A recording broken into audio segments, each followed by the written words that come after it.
ബാലിയിൽ Fathima ഹജ്ജുമ്മ memorial ട്രസ്റ്റിന്റെ കീഴിൽ പ്രവർത്തിക്കുന്ന പുത്തൂർ റൗളത്തുൽ ഉലൂം ഇസ്ലാമിക് അക്കാദമിയുടെ വാർഷിക പൊതുസമ്മേളന പരിപാടികൾക്ക് ശനിയാഴ്ച തുടക്കമാകുമെന്ന് സംഘാടകർ വാർത്താ സമ്മേളനത്തിൽ അറിയിച്ചു. 1.5 വർഷം പിന്നിടുകയാണ്. അതിന്റെ 2ാം വാർഷികവും നമ്മുടെ സ്ഥാപനത്തിൽ പുതുതായി നിർമ്മിക്കപ്പെട്ട കെട്ടിടത്തിന്റെ ഉദ്ഘാടനവും ഫെബ്രുവരി 1 മുതൽ 9 വരെയുള്ള ദിവസങ്ങളിൽ മതപ്രഭാഷണ പരമ്പരയോടെ നടക്കുകയാണ്. കേരളത്തിലെ പ്രമുഖരായ നേതാക്കളും പണ്ഡിതരും മതപ്രഭാഷകരും അണിനിരക്കുന്ന ഒരു മഹത്തായ വലിയൊരു പരിപാടിയാണ് ഇവിടെ നടക്കാൻ പോകുന്നത്.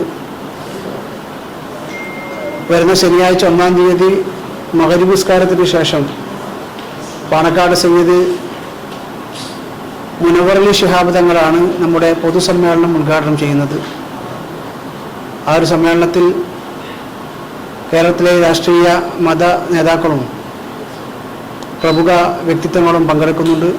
വൈകിട്ട് 7 മണിക്ക് നടക്കുന്ന പൊതുസമ്മേളനം പാണക്കാട് മുനവ്വർ അലി ശിഹാബ് തങ്ങൾ ഉദ്ഘാടനം ചെയ്യും. പുതിയ അക്കാദമി ബ്ലോക്കിന്റെ ഉദ്ഘാടനം ഫെബ്രുവരി 6-ന് പാണക്കാട് സയ്യിദ് സാദിഖ് അലി ശിഹാബ് തങ്ങൾ നിർവഹിക്കും. ഫെബ്രുവരി 8-ന് വൈകിട്ട് സയ്യിദ് ജിഫ്രി മുത്തുക്കോയ തങ്ങൾ പ്രഭാഷണം നടത്തും. ഫെബ്രുവരി 9-ന് രാവിലെ 10-ന് ആർട്സ് ഫെസ്റ്റ് പാണക്കാട് സാദിഖ് അലി ശിഹാബ് തങ്ങൾ ഉദ്ഘാടനം ചെയ്യും. വൈകിട്ട് 6:30-ന് ബുർദ ദുആ മജ്ലിസ് കോഴിയോട് ഉമ്മർ മുസ്ലിയാർ മുഖ്യ അതിഥിയായി പങ്കെടുക്കും. വാർത്താ സമ്മേളനത്തിൽ മുഹമ്മദ് അനസ് ഹൈത്തമി, മുഹമ്മദ് ബാലിയിൽ, സഫീർ ബാലിയിൽ, അസ്ലം ബാലിയിൽ, ഷമ്മാസ് ബാലിയിൽ, അബ്ദുള്ള പുത്തൂർ, KM മുഹമ്മദ് റംഷീദ് എന്നിവർ പങ്കെടുത്തു.